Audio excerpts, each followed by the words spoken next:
কি ব্যাপার 11টা বেজে গেছে, টেবিলে কোনো খাবার টাবার কিছুতে দিচ্ছি না, খালি নাস্তা খেয়ে অফিসে যাবো। সরকার জুয়েলার্সে 5 ভরির একটা মালা দেখে আছে, ওটা কিনে না দেওয়া পর্যন্ত তোমার ভাত নাই।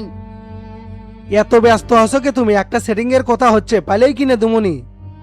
10-12 লাখ টাকার ব্যাপার, চাইলেই তো আর দেওয়া যায় না, সময় লাগবে না? 10 লাখ টাকা বাইর করার মুরুদ নাই, তাই আবার চেয়ারম্যান সাত সকালবেলা ডিল ডাল হয়ে বেড়াচ্ছে মানুষের পেদাগরি করার জন্যে। আজকে যদি খালি হাতে ফিরিস এই মমতাদার থাকবি না, বাপের বাড়ি চলে যাবি। না, গয়না এক কিনে দোয়াই লাগবি, না হলে তো জীবন ছাড়বি না। আচ্ছা, না খেয়ে গেলাম, থাক। যা যা, মনে জানি থাকে, না হলে রাতেও কিন্তু না খাই থাকা লাগবি।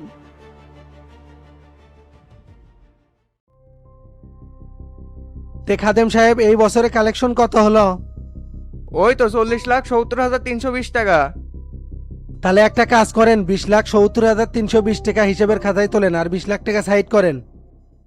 চেয়ারম্যান সাহেব, এত টাকা সরালে তো ঝামেলা হয়ে যাবি, আরো তো খাদেম আছে, তারা তো ধরে বসবি। এত বেশি বুঝলে তো হবি না, তাহলে কিন্তু চাকরি একটারও থাকবি না। এমপি থেকে শুরু করে ওসিক পর্যন্ত দেওয়া লাগবি, খালি তো টেকাটাই দেখলেন, খরচ তো দেখলেন না। বর্তমানে তো মাজারে কোনো কাজ কামও নাই, মিশাই ওটি টাকা ফেলে দিয়ে লাভ কি? আর এত টাকা যে এটি ওঠে সেটা তো কেউ জানেও না, তাই 9 হলে তো কোনো সমস্যা নাই। হিসেবের সময় মমিন ভাই ছিল, মমিন ভাই তো অরিজিনাল হিসেব জানে। লাখখানিক টাকা দিয়ে মমিনাক ম্যানেজ করেন, আর আপনি 2 লাখ টাকা নেন, আর বাকি 17 লাখ টাকা আমার কাছে জমা দিয়ে যান। আচ্ছা ঠিক আছে। আজকে যে বইয়ের আবদারটা মিটেন লাগবি, এই টাকার অপেক্ষায় তো আসছিলাম। মাঝে মাঝে এরকম মোটা টাকা মারা লাগবি, না হলে তো মনে শান্তি থাকবি না।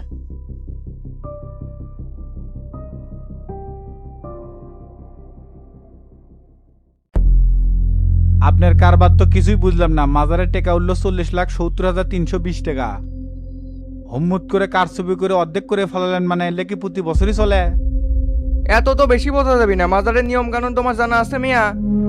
50% পায় মাজার কর্তৃপক্ষ, আর 10% পায় মাজার খাদেমরা, আর বাকি 40% পায় স্থানীয় নেতাকর্মীরা।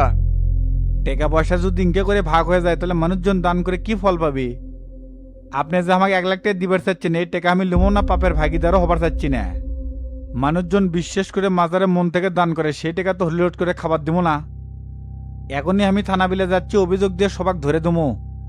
লাভ নাই, ওটিও সেটিং আছে, ওসিও 1 ভাগ পায়। অযথা ফাল পেটে কিন্তু কোনো কিছু করতে পারবে না, বরঞ্চ বিপদে পড়বে। তাই করছে কি, 1 লাখ টাকা নিয়ে তুমি চুপ হয়ে থাকো, এটাই তোমার জন্য ভালো হবে। আর পরবর্তীতে তোমার বিষয়টা দেখবো, যাতে করে এর চেয়ে আরো বেশি পাও। না না, কোনো মতে এই টাকা আমি আত্মসাৎ করতে পারবো না।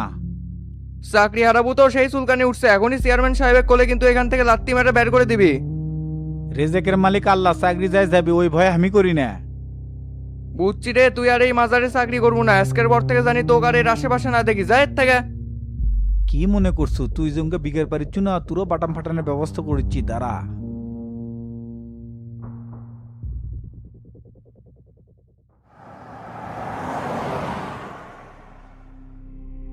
কি ব্যাপার, মমিন চাচাকে এতবার করে ফোন দিলাম, ফোনও ধরলো না, বাড়িতে গেলাম ওটিও নাই, মাজারে গেছে নাকি?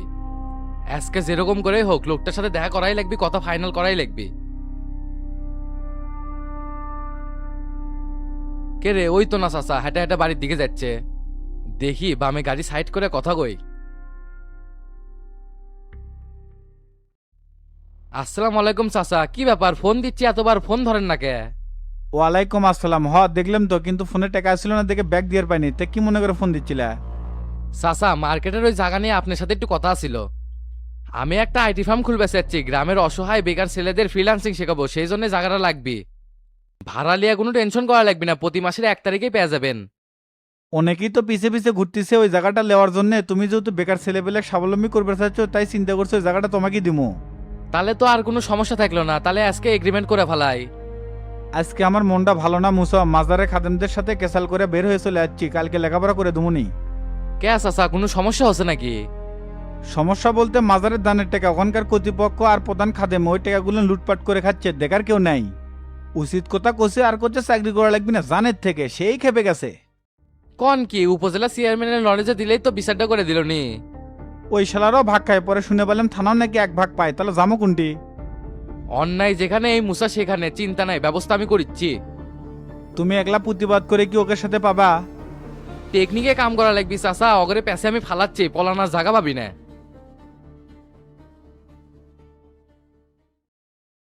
স্যার আসসালামু আলাইকুম। ওয়ালাইকুম আসসালাম, কে বলতেছেন? আমার নাম মুসা, টুকটাক সমাজ সেবা করি, অসহায় মানুষদের পাশে দাঁড়াই। তে আপনার নাম ডিসি আলম না? জি জি, চিনতে পারছি। আপনি অলরেডি কয়েকটা সন্ত্রাসী গ্রুপকে পুলিশের হাতে তুলে দিয়েছেন। তো মুসা সাহেব বলেন, আপনার জন্য কি করতে পারি?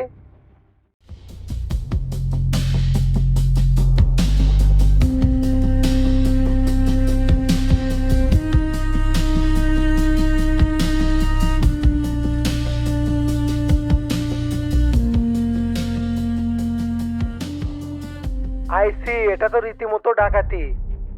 সব টাকা আমি উদ্ধার করতেছি, আর এখন থেকে মাজারের টাকা মাজার অ্যাকাউন্টেই জমা হবে। আর তোমাকে যেভাবে বললাম সেইভাবেই কাজ করো। সাংবাদিকদের নিয়ে যেয়ে ওদেরকে ধরো। আচ্ছা ঠিক আছে।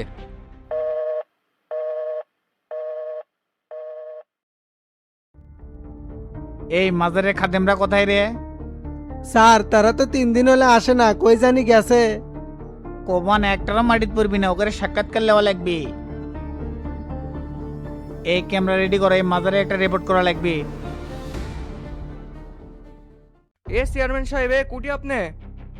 আমি তো উপজেলা অফিস করতেছি। ব্যাস পার্সালে তাড়াতাড়ি ওটি থেকে পালান, ডিসি আর সাংবাদিক কিন্তু পিছনে লেগে গেছে। একটু আগেই সাংবাদিক মাজারে গেছে, অবস্থা কিন্তু খারাপ করে দিবি। কি করছো এল্লা? কাম না তাহলে খাম হয়ে গেল। আমি অলরেডি গাড়ির মধ্যে বলাচ্ছি, জেলে যদি না যাবেন তাহলে তাড়াতাড়ি ওটি থেকে ফোটেন।